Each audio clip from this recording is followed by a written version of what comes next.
even our own body is not being respected. You feel broken. It was undignifying for me. I am for them a prostitute, a whore. Targeted and planned and organized, and we think it's paid for too. The Egyptian revolution that toppled the Mubarak regime witnessed 18 days of people power. Women and men stood side by side in solidarity to demand their rights.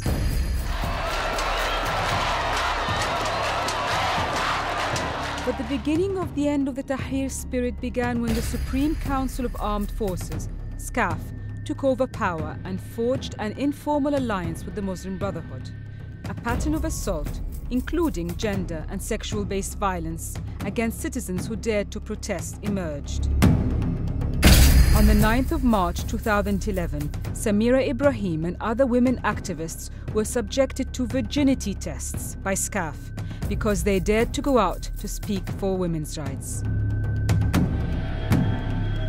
Sexual violence against women and men continued to be used by the powers that be, both SCAF and the Muslim Brotherhood, in order to intimidate citizens not to go out to protest. In November 2012, me and my sister were at Al-Qasr Al-Aini street near the Tahrir Square, and we're trying with our little first aids to help people who get injured from the tear gases and so on. A guy came to us and told us that come and help a girl, and we couldn't see the girl. We saw a circle with about around 30 guys or so, and they are surrounding the girl, and we couldn't see what's going on in the middle of the circle. I just saw the head of the girl.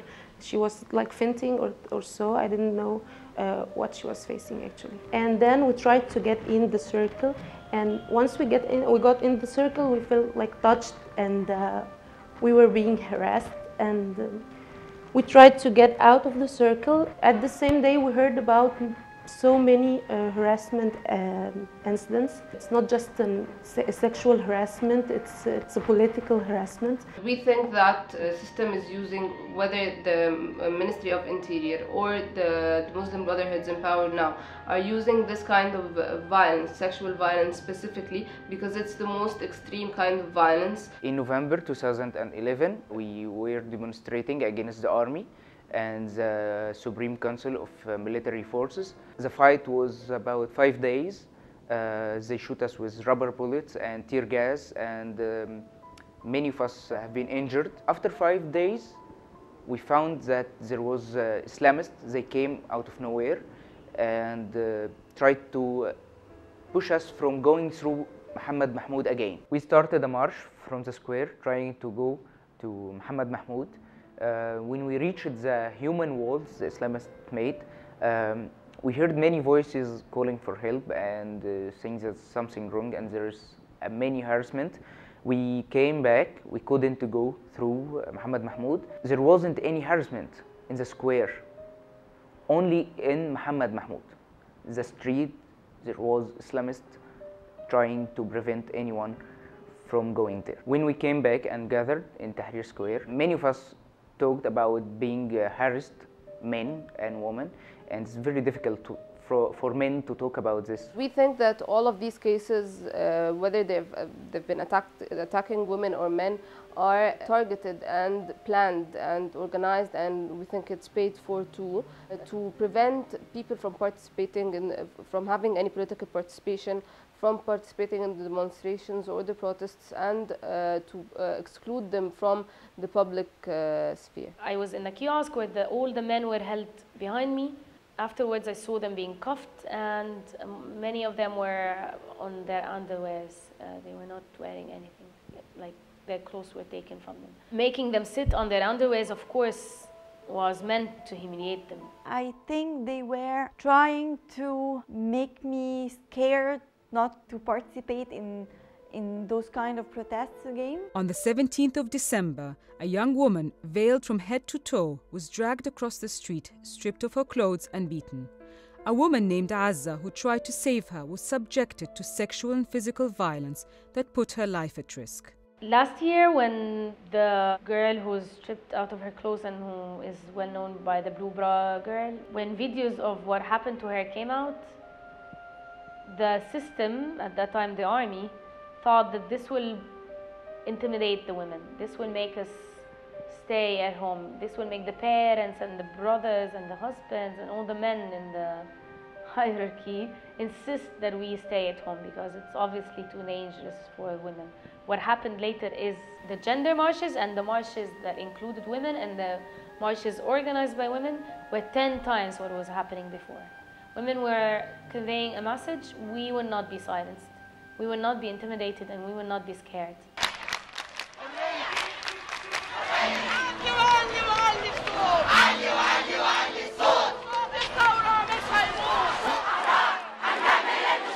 The good thing about the women's spirit is that they know and they hear a lot about sexual harassment in Tahrir Square and in protests and things like that, but they still resist to not stay at home. They are going out in protests in huge numbers, and they make specific marches for women just to prove we're here and we're not leaving the street. On the 8th of June, I went to join a march against sexual harassment, led by men and women. Everything was normal, no sexual harassment, no violence, everything is safe. After about 30 minutes, the march came, and as we tried to join them, we suddenly, and out of the blue, an attack of thugs, including men and women, attacked the march. So they catch the women from Muhammad Mahmoud Street and Talat Harb Street. They insist to strip women and girls of their clothes. This is something, it's not randomly, it is something well planned, systematic, well organized. While sexual harassment is prevalent in many societies, this kind of sexual and gender-based violence was politically motivated. It was pre-planned, orchestrated, and systematic. There's a pattern in these kinds of harassments, group harassments, and they're very violent. They've been increasing in a dramatic way. The woman would be attacked by a man who would sexually harass her, and then she would realize what's going on, so she would try to react, maybe shout, and then other men, about 50 or 60 men, would gather around her, put their arms together, and while they're touching her, they tear her clothes up, or they try to strip her from her clothes. The inner circle would have men beating up the girls so they would fall on the floor, and other men who are constantly grabbing them and touching them and harassing them. And they keep changing. Some of them would go inside, some of them would be outside, and they keep changing. And this takes around 45 minutes to 60 minutes.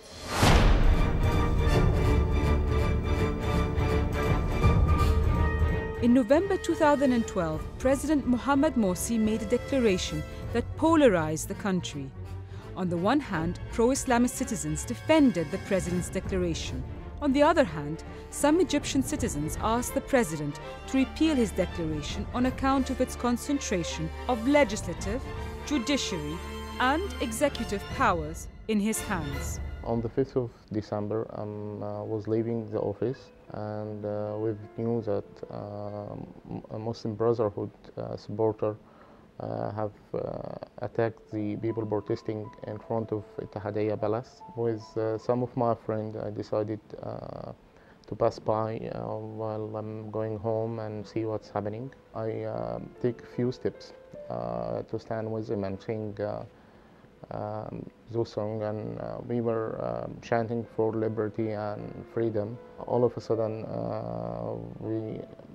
the Muslim Brotherhood supporter and their Salafist supporter, they start to throw stones and, against us, and I've taken a hide behind some metal barrier used for construction work on this area. My aim was to wait until the stone, I just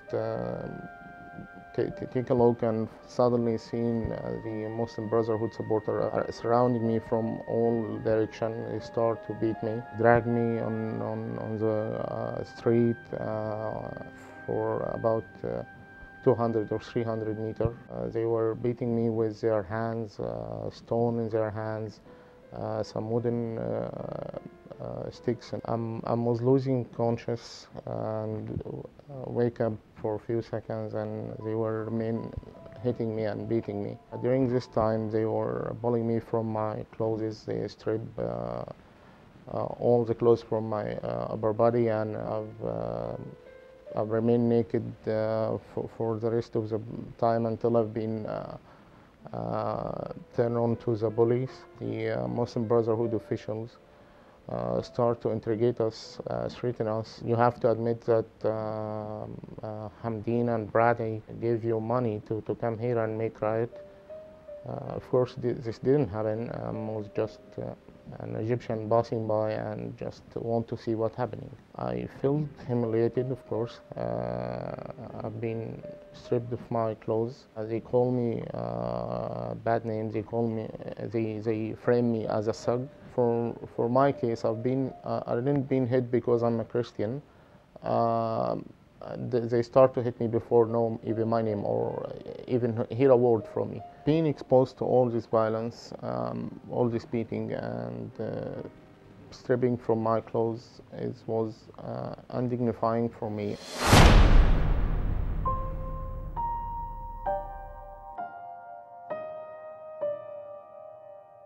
When protesters gathered to demonstrate peacefully at Al-Tahrir Square and then in front of the presidential palace, known as Al-Ittihadiyya, some were subjected to physical and gender-based violence at the hands of the Muslim Brotherhood and the Salafis. When we started marching towards the gathering of the Ikhwan and the Salafis themselves, it was 6 p.m. almost. We marched till the Ittihadiyya Palace, or the nearest point we can get to. We marched and they marched, and we became just in front of each other, face to face. We stopped because actually we're a group who does not know each other. We're not organized together. We belong to different political entities, but we also have many independent individuals among us who belong to nothing. They had tear gas bombs that were not that much effective. I think it was expired. And they had rubber bullets, and there were fire ammunition actually among the injured. We discovered later, like in an hour or two, that we have among us people who are injured from live ammunition. They also had this bomb that is made of I don't know, concrete or something like that, and that has needles in it, and when it explodes, it kind of causes a lot of injuries because the needles as well explodes with it, and it gets spread everywhere. In that first hour or two, they were actually excessively using the weapons they had. At a certain moment, we started laughing because they will soon be out of bullets and ammunition. We started also getting rocks and stones from the platforms and around us, and we started hitting back. We kept doing that for hours. They kept attacking us, and we kept trying to defend the lines. They kept chanting that they're doing that to protect Islam. Many veiled women came into the front line to give them to symbolically say we're Muslims as well. They were injured by the rocks that were being thrown. We had to protect ourselves. I had to collect stones and give them to the front lines because surprisingly they were shooting us. They had bullets, rubbers, and even tear gas.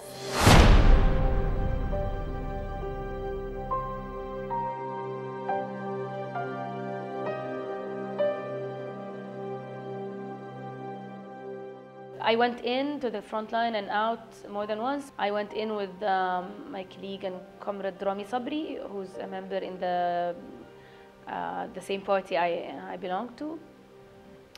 And we were there aiding medically, but we were also bringing rocks to the front line. and assisting in protecting, holding the metal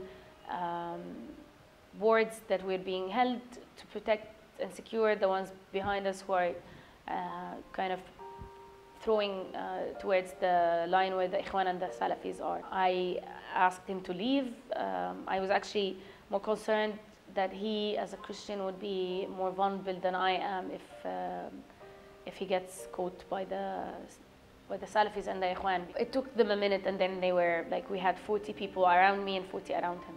They dragged us away from each other. I could hear him, he could hear me, I'm sure, but we couldn't see each other anymore. They started hitting and using sticks and using their own hands and using sometimes their shoes.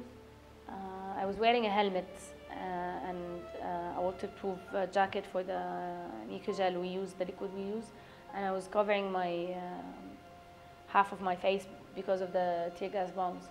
So they couldn't see that I discovered in a minute that they couldn't realize I'm a woman. They started sexually harassing me from behind while they were thinking I'm a man. And then in a minute or two, they started discovering that I'm not getting the injuries on my head they want me to get because I'm wearing a helmet. So they took it off, and while taking it off, they discovered I'm a woman. Another wave of sexual harassment continued, grabbing me from the front and everything. And then when I screamed saying I'm being touched, I don't want anyone to touch me, I was going with them. I knew that going with them resisting will make me get beaten more, so I was going with them. It was no point to resist at that moment, that they are actually kidnapping me, that's it. I went and was staying in a corner, and they were attacking our side, the Muslim Brotherhood and the Salafists. At some point, our side really went back. They couldn't resist more, and they took the place. And I was just staying, so I thought they won't hurt me. Even if they see me, they won't hurt me and they won't cause any harm. When they saw me, they started threw stones on me while I was staying. I did not move, I did not talk.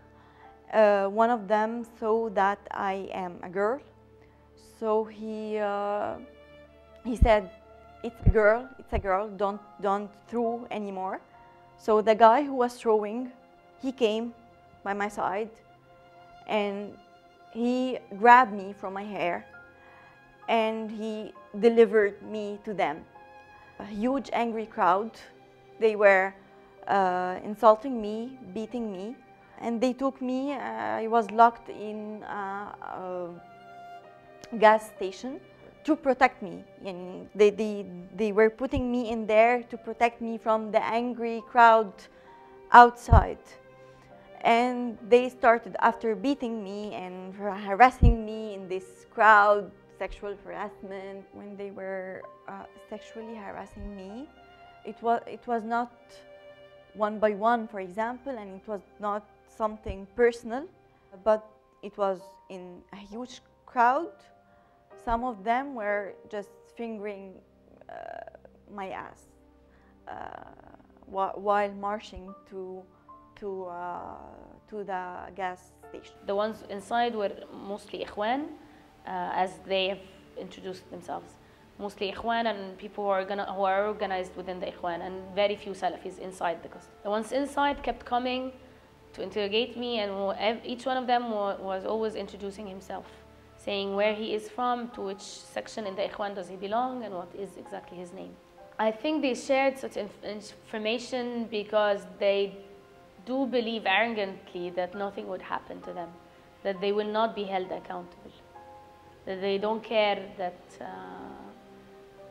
that I go out. Some of them believed I would never go out because of the Salafis and how they were reacting. But because they've already told the Salafis that I had Molotov and that I killed 10 of them. And they were calling by the name of the martyrs for my death. They were insisting that I have to be killed here, especially when they discovered that I'm a Muslim woman. Some Salafis jumped from above the electricity block and grabbed me from my hair and took me and pushed him away and said, you're not taking her She's our ghanima, our booty.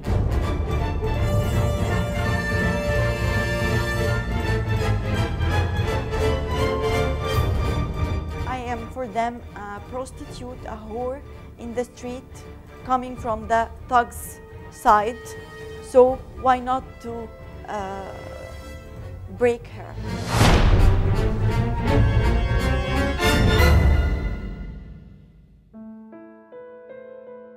They grabbed me from my hair for long distance, yes. And they after, even after I was in the middle of all the crowd, they were grabbing me from my hair. Someone, for example, was having like a small cane, he was beating me. So I told them, just remember well that you are beating me, you took my ID, you took my cell phone, and I've been harassed. In your protest, you guys who know God and who are talking by the name of God and Islam. I was dragged more aggressively towards where they want me to go. I didn't see exactly where at that moment. I was held for like 6 hours or 5 hours or something. The ones a bit sympathetic, like the doctor, were always asking me, why were you there? You're a woman, why were you there? When I was in the hospital, I understood my injuries needed stitches on the head, and I had bruises on all my body and a swollen face, of course. The political use of sexual assault is intended to strip women and men of their sense of dignity and personal value. But those we spoke to insisted that they have all but lost their spirit of resistance. I'm insisting, and I did already participate later in protests, and I'm insisting on going on the street and continuing, of course. I would like to stop all these criminal acts happen to me. I don't want them to happen or repeat to any other human being. Definitely, I will go down and take part in any protest against Muslim Brotherhood because simply I don't want such people ruling my country. It's awful and shameful to get harassed, and you feel broken. I will not let them to get in my way. I did not stop protesting after this. I kept going, and I'll keep going. They will not be able to prevent us from taking part in demonstration. They will not able to intimidate us. Nothing will stop us.